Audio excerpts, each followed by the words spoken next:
Amid controversy over the choice of a Muslim ticket, the All Progressive Congress has postponed the official unveiling of former Borno State Governor Kashim Shettima as its vice presidential candidate for the 2023 general election.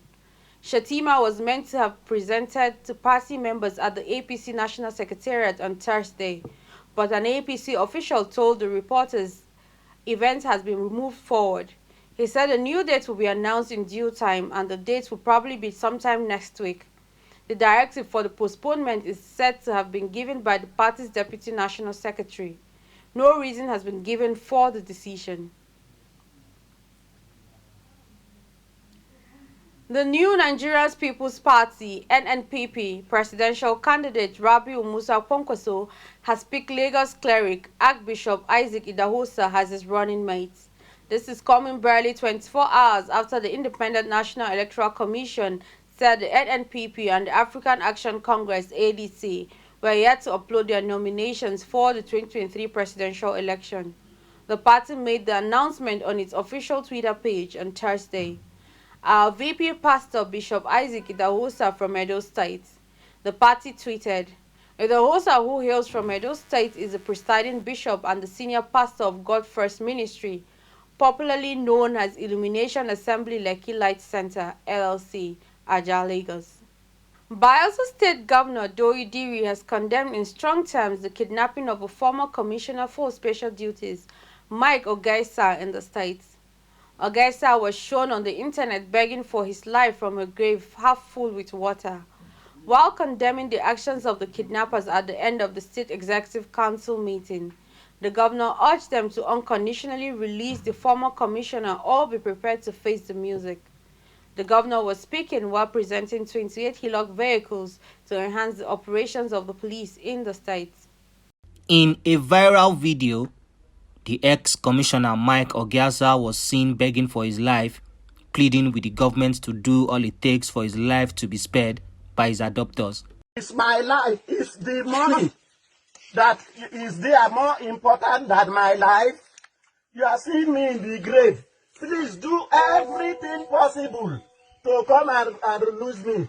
Any money that is available, any money that you can make, do everything possible to come and release me.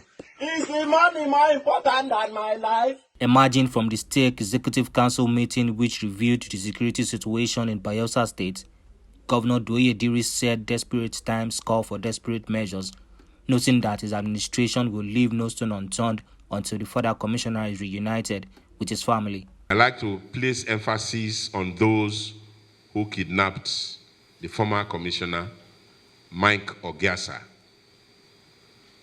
and played that video to curry favor so as to get money, collect monies.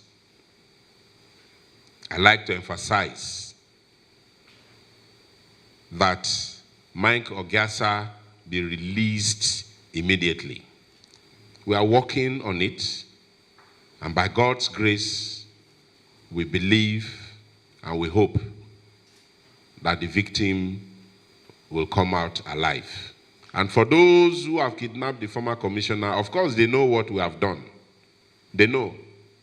If that man does not come out alive, we will go for them, and they will also go in. The State Commissioner of Police promised to work hard to bring the perpetrators to book to serve as deterrents to other criminally minded persons. On the issue of getting those who perpetrated this, we have leads already.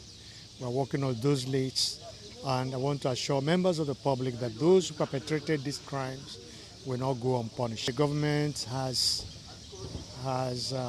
made more commitments too in terms of support. The governor again seized the occasion to caution youths against allowing themselves to be used as agents to perpetrate violence as political activities ahead of the 2023 elections are being stepped up. The National Agency for the Prohibition of Trafficking in Person has rescued a 12-year-old girl reportedly deceived into marriage to a 50-year-old farmer in Benue State. The Makurdi Zonal Commander of NAPTIP, Ms. Gloria Bai, said the victim was married off by her family. Report has it that the girl thought she was being taken to town to further her education, but on getting to the man's house, she discovered she was to be his third wife. According to Bai, preliminary investigations revealed that she was in forced marriage for about 3 months as the farmer abused her. She added that the girl was rescued and put into protective custody, aiding that the agency was making efforts to arrest the farmer who was at large. The girl will also be taken to a hospital for medical examination and she will undergo proper counseling. Justice Oluwatoyin Taiwo of the Ikeja Domestic Violence and Sexual Offences Court has sentenced Nollywood actor and comedian Olariwaju James, popularly known as Baba Ijesha, to 16 years imprisonment over sexual assault. Justice Taiwo gave the judgment this Thursday, adding that the jail term will run concurrently. Baba Ijesha was convicted for sexually assaulting a 14-year-old daughter of his colleague, actress and comedian Damilola Adekoya, whose stage name is Princess. Recall that the operatives of the Nigerian police arrested Baba Ijesha April 21 for sleeping with the victim since she was 7 years old. He was reported to the police on April 19, 2021 by the Princess at Sabo Police Station and transferred to Gender Unit of the State CID Panti Yaba, Lagos for proper investigation.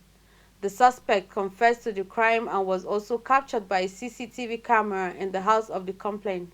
The Delta State Police Command has washed its hands of the alleged shooting to death of 2 commercial tricycle riders, popularly known as Keke, in a Buremede area of Warri local government area of the state.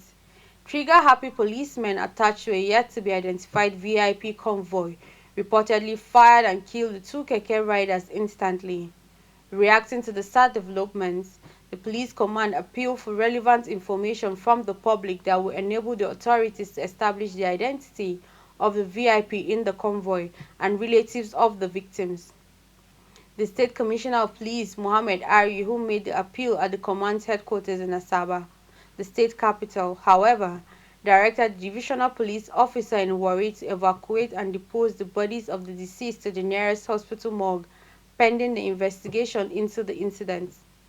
The Commissioner of Police assured that the trigger-happy policeman will be made to face the wrath of the law if found wanting. And it is quite sad that a policeman in the 21st century policing will see human beings on the road and under the guise of escorting a VIP for the simple reason that the keke nape in which they were driving on did not give chance or did not give road for them to pass or have easy access, which now resulted to that police officer firing, is most unfortunate and quite sad. It is only through investigation and through making inquiries from either bystanders around or eyewitnesses that we can get to know who is this VIP or which vehicle were they inside. If the plate number of the vehicle is taken down, I will not sit down here and allow innocent persons to be killed and then the person or the officer that committed that atrocities be left to go scot-free. Recall that the Inspector General of Police, Usman Alkali Baba, had announced a ban on the use of police spy vehicle number plates across the country. He had also warned officers and personnel to ensure that the rights and privileges of citizens are respected while carrying out their assignments.